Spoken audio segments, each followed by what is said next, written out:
Good morning, class! Good morning, sir! May I request everyone to please stand? Okay, let us pray, no?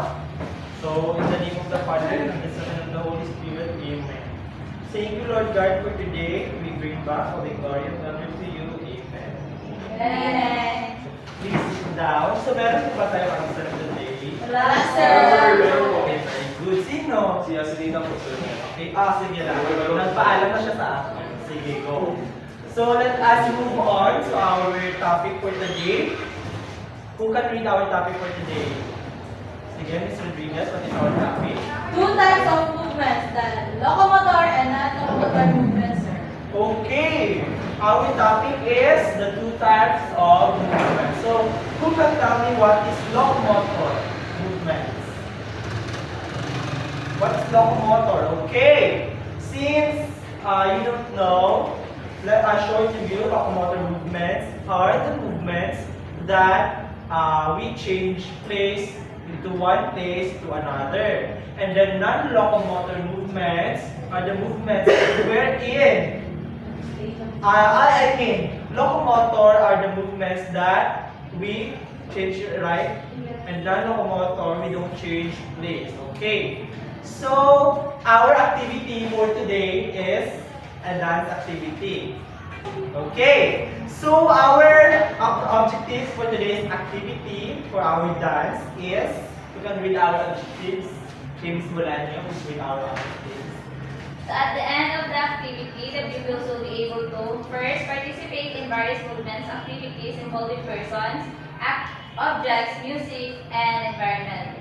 Second is demonstrate movement in response to sounds and music. And lastly, engage in fun and enjoyable physical activities. Okay, thank you so much, Ms. Bolanyo. So, for our instructions for the activity, number one, you have to create a dance routine incorporating the two types of movements, the locomotor and non-locomotor. So, gagawa kayo ng sayaw gamit ang locomotor and non-locomotor. For example, jumps, walks, and turns, focusing on the space, directions, and objects with accuracy and timing of the music. So, maglalagay tayo ng chairs, kasama ang inyong mga classmates, and then magpapatugtog si teacher para masabayan nyo ang beat or timing ng music.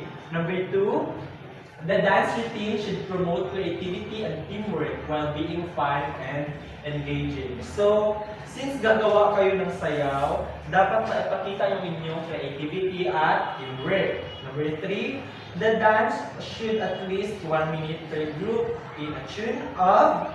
So mamaya, papakinggan natin ang music. So ito po ang criteria ng inyong activity. So engagement, skill development, creativity, and performance. That equivalents to 7 to 10 points if all members of the group are actively participating, demonstrating coordinations, expresses themselves through movements in a fun and engaging way, and if all the members of the group can effectively navigate the obstacle course and perform the dance routine successfully. So, are you ready to create a dance? Yes, sir! Okay, may I request everyone, so please stand, let us go outside so you can have a free space and a space for the activity. Assuming that the activity is done. Okay, very good. You really had shown your full participation and creativity in making your dance. So, since you have done with the activity, I have here some questions. So, number one, can you identify movements where you move in different directions?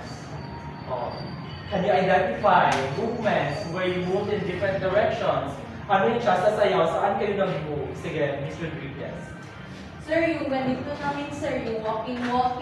Okay, very good. So that is locomotor.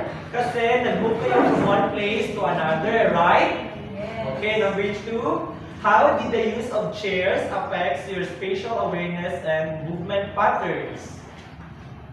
Okay, nung nakita niyo ang upuan doon sa area, ano ba kayo, lumiko? O iniwasan niyo ba ang sa pagsayaw, ang chair? Para makasayaw kayo ng maayos? Okay, very good. Number 3, did you incorporate pauses or changes in movement speed to match the rhythm, the music? Yes, sir. Okay, very good. Number 4, did you help each other to create the dance? Yes, sir. Wow, very good. So you really showed your full participation. Number 5, how did teamwork contribute to the overall success of the performance? Through collaborate and Sige, Miss Wakan. Through coordinate and collaborate po, sir. Okay, very good. So, on your activity for today, what have you learned? What have you learned? Wala kayong natutunan? Okay, Ms. Rodriguez. Sir, I learned what is locomotor and non-locomotor. Okay, very good. How about, Mr. Aquino? What have you learned for today? For today's dance activity? You have learned Sir, I have learned two types of movements, sir, non-locomotor and Okay, very good. So, number 2, how did you adjust and apply space, direction, objects, and music to create the dance? Mag-adjust ba kayo sa mga ano? Yes, sir. Okay, very good. So now, for your assignment, in a 1/2 crosswise paper, give 5 application of the 2 types of movements in your daily life to be passed next meeting. Underline the movements and indicate the type of movement at the end of the sentence. For example, naglalakad po pa sa eskwelahan kada aga. I go to school walking every morning. So, I walk, you underline that, and then you identify the type of the movement. So it is locomotor. Okay, you get it? Yes, sir. Okay, so that ends our activity for today. I hope you learned something. See you next meeting. Class is finished. Yes, sir.